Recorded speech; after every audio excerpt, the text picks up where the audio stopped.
यदि समय तुम्हारा इंतजार नहीं करता तो तुम सही समय का इंतजार क्यों करते हो? स्मरण रहे, जो समय चल रहा है वही तुम्हारे लिए बेहतर समय है।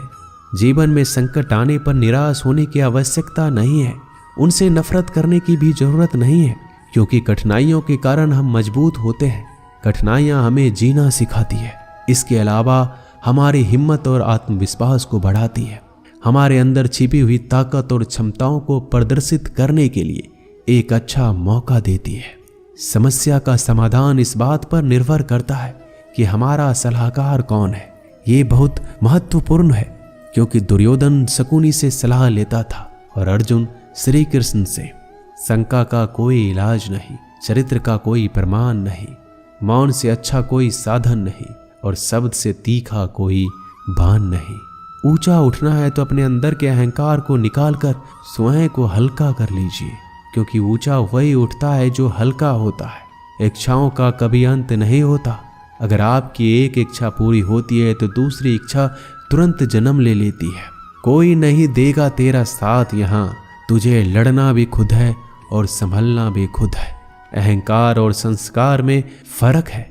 अहंकार दूसरों को झुकाकर खुश होता है, संस्कार स्वयं झुककर खुश होता है। बीता हुआ कल जीवन को समझाने का एक अच्छा मौका है और आने वाला कल जीवन को जीने का एक दूसरा मौका है। हर किसी की मित्रता के पीछे कोई ना कोई कारण छिपा होता है। यह सबसे बड़ा सत्य है और यह सत्य हकीकत भी है। वक्त से पहले मिली चीजें अपना मूल्य खो देती है और वक्त के बाद मिली चीजें अपना महत्व।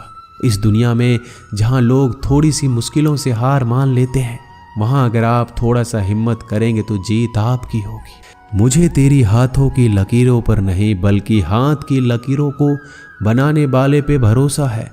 हमारे जीवन में जो कुछ होता है उसका कारण हम खुद हैं। हम ही अपनी परिस्थितियों के लिए खुद जिम्मेदार होते हैं। यह बात मानना थोड़ा मुश्किल है, पर यही सत्य है। अगर आप मौके की तलाश में हो तो आप गलत हो, क्योंकि मौका मिलता नहीं, बनाना पड़ता है। आवाज ऊंची हो तो लोग सुनते हैं, लेकिन बात ऊंची हो तो सब लोग सुनते हैं। जो हुआ अच्छे के लिए हुआ, जो हो रहा है वो भी अच्छे के लिए हो रहा है, जो होगा वो भी अच्छे के लिए होगा। आप जिसकी वजह से निराश हैं उसे भूल जाइए। वर्तमान में अगर कुछ आपको बहुत दुख दे रहा है तो उसके पीछे निश्चित ही बहुत अच्छा कारण छुपा हुआ है। इसलिए ना भविष्य ना ही पिछले बीते हुए समय के बारे में सोचिए।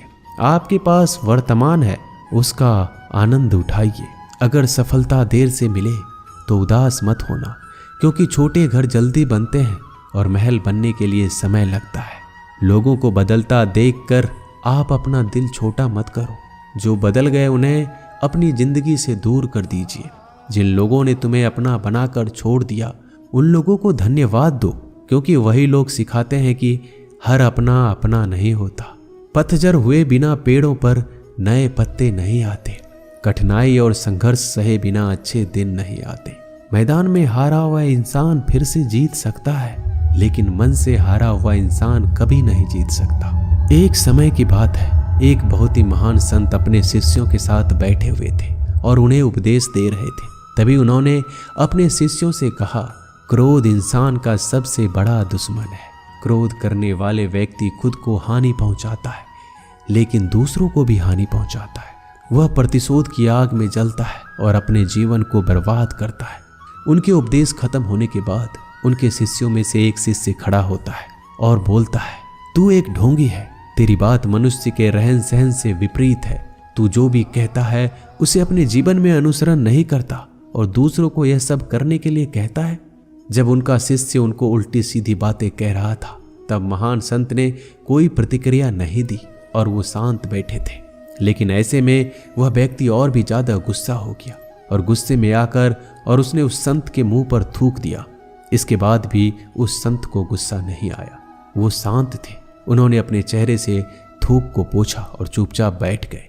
यह सब देखकर उस शिष्य को समझ नहीं आ रहा था कि वह क्या करेगा। गुस्से में आकर वह उस जगह को छोड़कर चला गया। अगले दिन घर पहुंचा।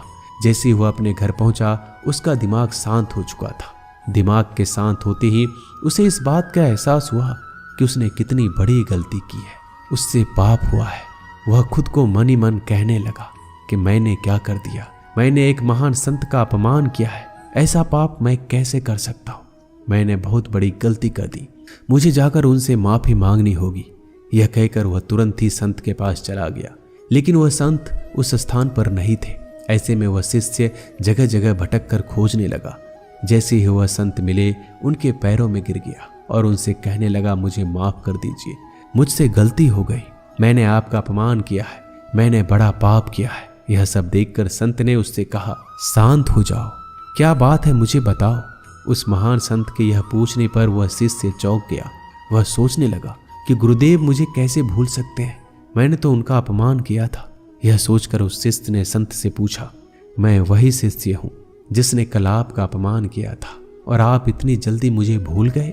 उस महान संत ने जवाब दिया, हमें कल की बातों को कल में ही छोड़ देनी चाहिए। वह अच्छा हो या बुरा, उसके बारे में बार बार विचार नहीं करना चाहिए। मैं बीती हुई बातों को पीछे छोड़कर आगे चलता हूँ और ऐसा ही हम सबको भी करना चाहिए। दोस्तों, इस वीडियो में बस इतना ही। मिलते हैं अगली वीडियो में। जय श्री कृष्ण।